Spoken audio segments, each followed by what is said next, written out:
Right, let's share back then the things that you thought made this a really good build-up and dilemma. So, hands up, what did you highlight and why? Alicia?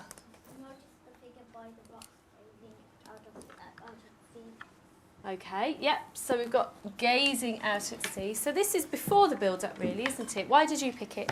Because it versus notice the figure, it builds up to you want to know what the figure is. Brilliant, yeah, well done. You do want to know what the figure is, yeah. So notice the figure by the rocks. Excellent, well done. Sarah? This is a scream escape.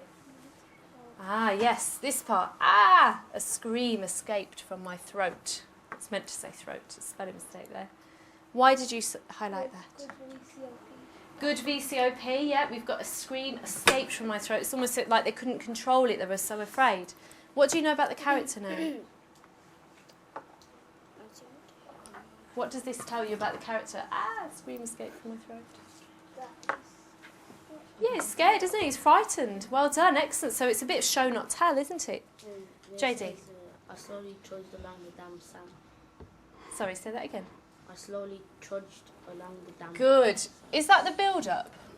Yeah. Where would you put that in a story? That it's kind of slow, isn't it? Trudging. So it's kind of just before, isn't it? Do you remember we said keep it calm before and then really build up the excitement, okay? So excellent, yeah, and I like that trudge, don't you? It kind of makes them sound reluctant and maybe a bit hesitant, yeah. Brilliant. Yeah, can you give me an example? I think there's one here, isn't there, Adila? I stepped towards her. Yeah? Good, excellent. And what's the purpose of that? That short sentence there. It builds up tension and... Yeah, you want to find out more, and it builds up the pace, doesn't it? It really makes you start to read it faster. Good. Tariq? Yeah, why did you highlight that? The icy cold. Simile or metaphor. It is a nice simile, isn't it? Yeah, and what does that make you think about the character? That he's like really scared. Yes, yeah, he's scared, he's frightened, he's in a situation that he can't escape from, yeah? Brilliant, well done. This is deep, and I was trying to say that she's not going deep, she's going even deeper. Yeah, brilliant. Deeper I went. Excellent, well done. So it's actually showing the movement, isn't it? Yeah, Alicia? He rising to his feet, then he leapt into action, springing over the rock. It builds up action. Yeah. Then he leapt into action, springing over the rocks. Good. What is leapt and springing an example of? We talked about what a build-up should contain. What are those words an example of? Aisha, come on. Junaid. Yeah, what kind of verb? Not boring, are they? They're powerful verbs, yeah? So we've got very powerful verbs. Leapt into action, springing over the rocks. We've got trudged, stepped, yeah? Escaped. Brilliant, yeah. Imran.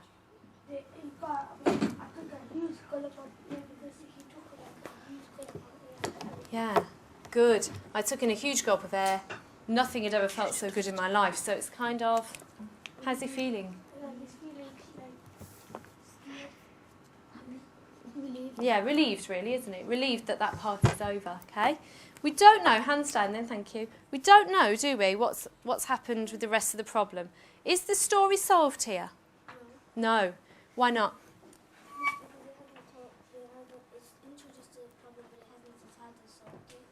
Yeah, that's right, excellent. The problem has been introduced. What is the problem? Sorry, I won't ask Tia again because I put her on the spot. What is the problem there? What's the problem for the character? What goes wrong for them? Naina? Well, not so much that he can't breathe. What happens when he's underwater? Think about the problem for the character. JD. Yeah, the mermaid drags him down to the sea, doesn't she? And what does she do when she's there? Not quite. Her mouth moved in a silent plea, but I didn't understand. So she can't speak, can she? Okay, so the problem is he sees a mermaid, she takes him down to sea, and he doesn't understand what she wants, yeah? She didn't let him go. Excellent, well done. Yeah, brilliant. And we've got here an item, yeah, that starts to build up the problem. Finally, pointing to the locket around my neck, she let go of my arm. So there's a clue, isn't there? An object, which is a clue, which might be referred back to towards the end of the text, yeah? Okay? Was there anything else you thought that made this a really good piece of writing? Can you see why it was a level 5? We build up tension and that's what you meant to.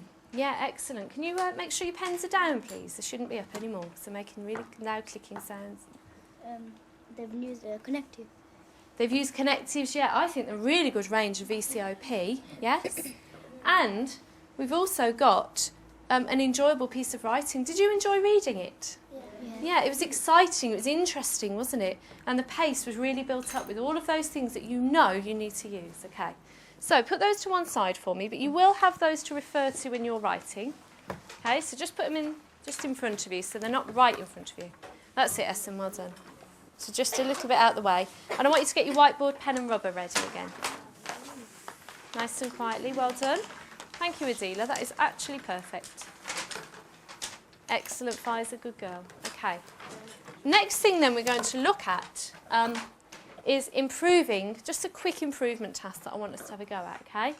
In order to create suspense and increase the pace of the text, we must use short sentences or complex sentences packed with action. You know, where you can use a comma to separate your ideas, okay?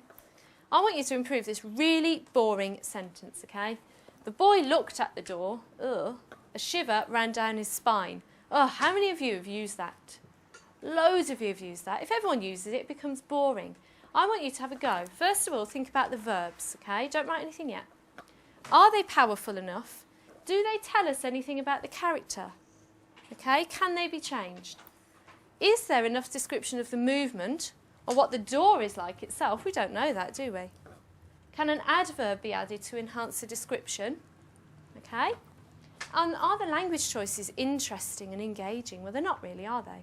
We've all heard that before. We've all heard a shiver ran down his spine. So I want you to have a go now, just on your own, at creating a complex sentence which has got those with the better powerful verbs and all of the things that I've talked about just now, okay? Have a go now at improving that sentence. You can change a shiver ran down his spine, that's fine. Okay? Just on your own, have a think about your ideas, okay? You've still got looked. Can you change that to a powerful verb?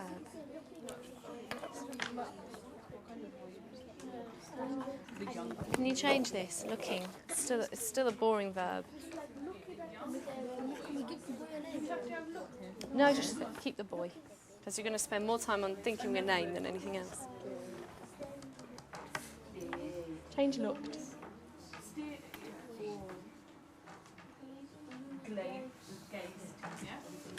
What word are you going to use instead of looked? Because that's glared. Glared. Glared is like angry, isn't it? Glared. Gazed. Gazed is kind of in a daydream though, isn't it? If he's scared, how do we know he's scared? What does he do? Shiver ran down his spine. So we need to think about a look that makes him seem scared. Could you use an adverb, perhaps? So gazed is a bit dreamy, isn't it? It's not quite the right word. Oh, that's brilliant. Well done. Well remembered. Stood transfixed. Fantastic.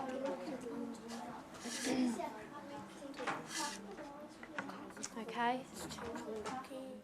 Gazing. Like I said, gazing isn't quite the right word, is it? What does You can gazing change mean? your spell to shiver. Gazing is like daydreaming. Stared. What about Don't glared? just listen to me, silly. Think of your own. What about glared? Glared is like angry, isn't it? Could you look in it? Perhaps if you want to use looked, you could use an adverb. If you're looking at something, you're a little bit afraid. What could you say? Petrified. No. Looked. You can use an ly word. Anxiously, cautiously, fearfully. Yeah, any of those can be used next to looked, and that makes the verb powerful, doesn't it? Oh, this is nice. Yeah, I like the use of the dash, but you need a small a. Okay, otherwise it's a new sentence. A shiver of fear stroke him on the spine. Not quite right, is it? I know what you're trying to say. You need to think about your verb there. It's a really good try, but it doesn't sound quite right. Just one more minute. Miss, I changed the word. Oh, fantastic. Can you change shiver ran down his spine then? Do you remember in the text we had a feeling of panic? Overwhelming. Fantastic. Good girl, Aditi. That's really nice. Not quite right, is it, gazing? 'Cause it's a little bit dreamy. Oh, fantastic. I like that standing transfixed. It's brilliant. Staring. Staring is kind of a little bit too confident, isn't it? Could you think of an adverb perhaps instead then? Anxiously, cautiously?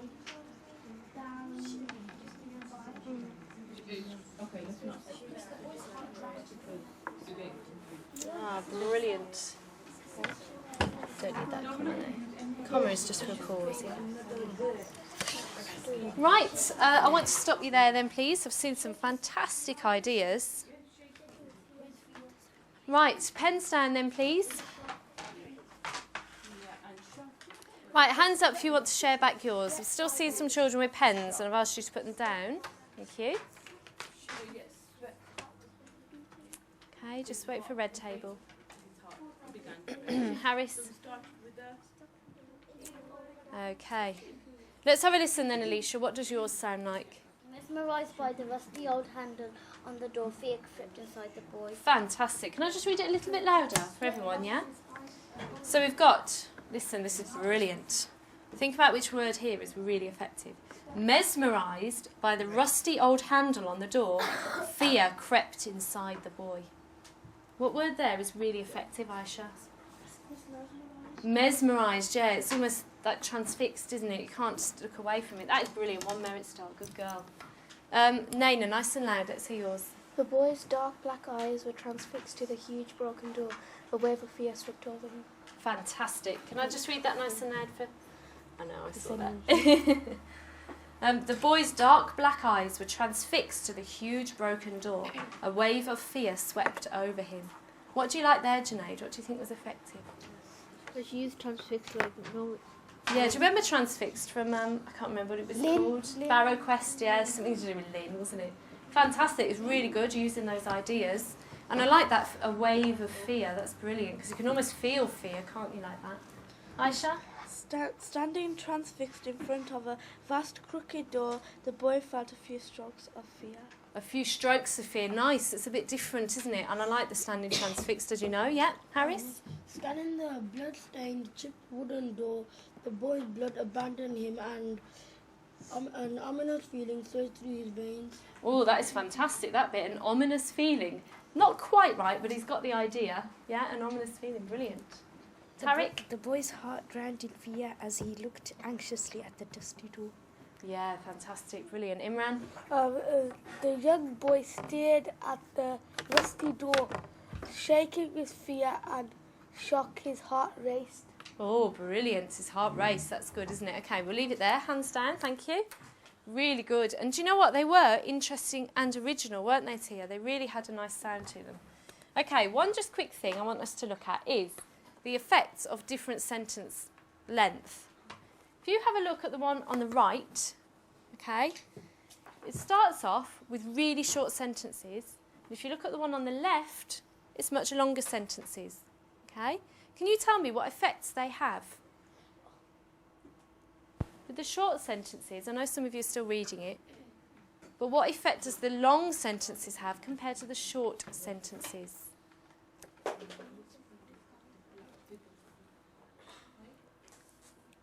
Long sentences have a bit more of a description and smaller have just small descriptions. Yeah, not small descriptions so much. Yeah, we've got really a descriptive piece of a hobbit's hole, yeah, where he lives.